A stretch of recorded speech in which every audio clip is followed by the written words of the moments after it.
میں نے اپنی گزری ہوئی زندگی کے چند لمحوں سے جو سیکھا ہے وہ ہے خاموش ہو جاؤ۔ کوئی دل دکھائے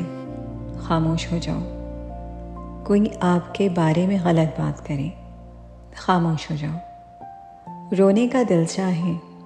خاموش ہو جاؤ، اذیت حدوں کو چھونے لگے خاموش ہو جاؤ، ماضی کے دکھ درد دن رات کے کسی بھی پہر آپ کو رلانے آئے خاموش ہو جاؤ، کوئی آپ کو آپ کی برداشت کی آخری حد تک ستائے تب بھی خاموش ہو جاؤ۔ قسم سے آپ کی اس خاموشی کا اجر آپ کو آپ کا رب ایسے عطا کرے گا کہ آپ کی آنکھیں تشکر سے بھیگ جائیں گی، آپ کا دل ان شکر کے سجدوں میں ہی کہیں رہ جائے گا، اور اس لمحے آپ کو احساس ہوگا کہ خاموش ہو جانا کس قدر بہتر ہے گلا شکوہ کرنے سے۔